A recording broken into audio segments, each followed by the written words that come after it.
rickshaw mà thiên là tuồng cái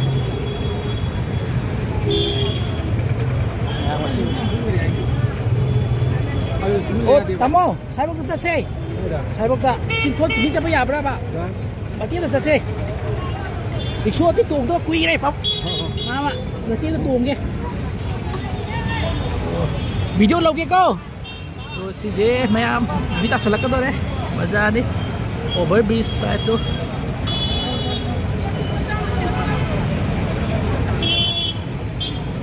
mấy em coi gì bằng cái nó buôn là không đi xua thì buôn có quỳ đi đang cuồng cái tàu này rồi mấy em xuống cùng view cô bây giờ em xin lấy mấy em xuống cùng view rồi đang si này hiện là vì đã mất पैसा bằng cái nó quá nó quá chơi này cô mấy em mình mà tâm với mình rồi làm cái em xin lấy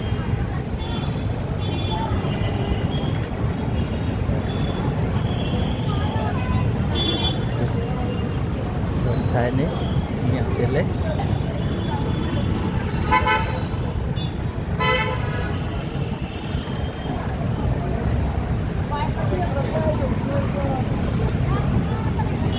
tu muốn nó đi ngoài vậy cô thôi nó đi bằng cái nó buốt cái này qua mà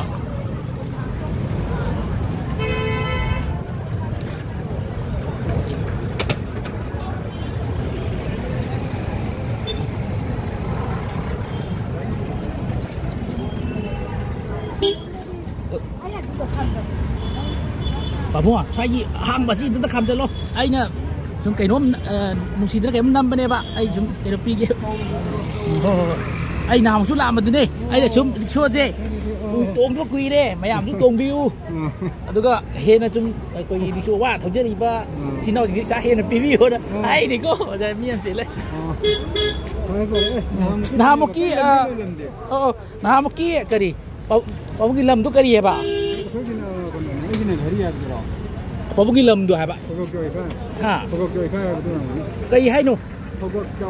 Ô, tôi ví dụ là một cái em cây kìa cô.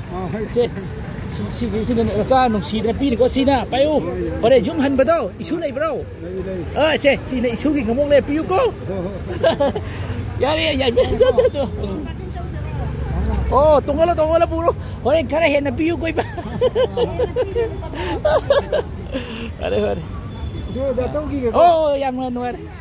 Sapiro. Bagai nunggu kami okey. Okay. Overbridge ni ima market tu ko. Jadi nubita selai. Ni siap cinjal le. Aduh, saya koi ki hal pak ko mai tare ni Muslim ki Malay senau ni. Aduh si tengkat magi. Wa na ngai jaba sap. Itu jeboi ni ko. Mati mà xuống tuồng cái bà bung gì chứ mi ngày đó mi tuồng hơn tôi đâu bà bung gì chứ ai video nào cái kem cay tập đâu video nào mà cái kem cay tập ra bà bà bung gì chứ mi ngày đó mi tuồng hơn tôi ra bà ô phải đây đi ai sống hàng ngày bà ô chứ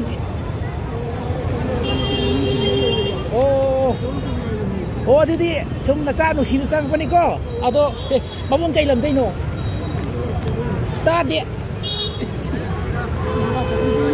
có làm gì hay rồi ô anh xem là sao nó xin được pi này có xem bao giá thâu có là sao nó xin được pi bên này phải người ta sẽ lấy mày à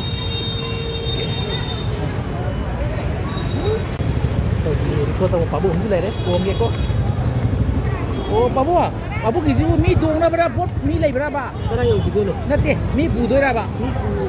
Ngai ni pak. Oh, ai chúng social media đó chúng ai chúng thấu công giờ bên này pak cô. Ada ai nè đi show quá thấu cái gì chứ chúng quy cái tuồng tao thì là tuồng cái chúng tao có đi ta. Ở mi ngai ni pak bố cái gì? Bố thì cái làm đây nô. Làm mấy tuồng gì? Oh, ai đi phải mi ngai với đi ngai biro ada nasa chúng nung si na mating pang bên này cô.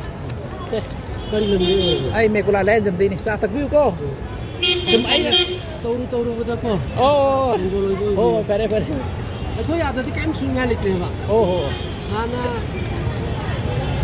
kumlian pat hai betul. Oh. Adu da isip ko ro ke do boro trom betul. Jadi Mateng ma na ri thap to lo de ko nga pha ba ju ya tre oi subam nom leitre ba subam nom leitre mani mi ji am jalak ba ki leibak to ro ga ne jin da ha pa ching ba to tham de na tham su nya le te ho ho si da di no ma ki ra de ko phani da na oi pabo didi bi ngai bi ro ko hoi hoi jam no ai pare pare mita sale ya mita sale am jale over bridge ki side ki da ko gi alu ga ba gum ba so over ma ga lai ri si ka ga piram ge yam de so ai po lai ri o mama o ta dre mama o jiu mi ngai ra cái đấy nó cho ka thon ni ha cho ka thon ni ade ade ai da mi ngai ra ngai da braba ngai ti ado ai video lo bu ke skai da bro ade ma tiêm tuồng cái tông bri da ai na che tuồng rồi ai này nè đi show qua là thùng chất bật dinh dê thì ai là chúng trả thằng nó bi bên này hai bạn cây nó cái gì nó cây nó cây lâm đây nó xoay đây kia xe thì nó sao thật đi cô là sao nó xí nó tiếng bang của tổng chất bi bên này bà cô trả thu xe mà xoay đây nè bà ô bà đây người ta sẽ lại mà ta biết đâu cô bà đây đi ô ya koi ima kai te ma market ke the manu ni ko koi mohita sale ado yam ngai tabam ka ure yam ngai tabam ka ko tu koi yam ka ko di patau di ma ta di sia tha pa kul la ka ko koi ko sa tan ja ba hai tai wan koi sum ba siep atha ba ma se ma kai khom ja la ka ni kg lupa taruk tare pi na hai patau di ma te ko mi yam ngai ti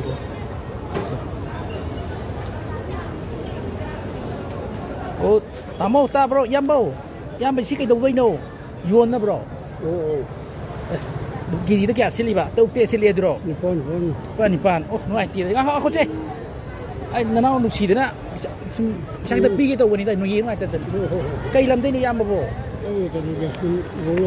khai được kìa ô à video lo với cái số cái gì cô ai đi chung social media thằng tàu bên này bro cô à tụi cái sum lấy tiền lại ra ilam đầm gì awan ta balik tiền lại gì sum ai là sum angam mà tiếng bang bên này bro cô yam nuôi tí xí thay đi chặt đuôi ra bà thay đi lâu ra bà à thấy không biết là cái chi happy bà nuôi tí rồi ô xí nào nên sao cô xí đấy nè đi chặt thông xí đây này trên này ta sẽ lấy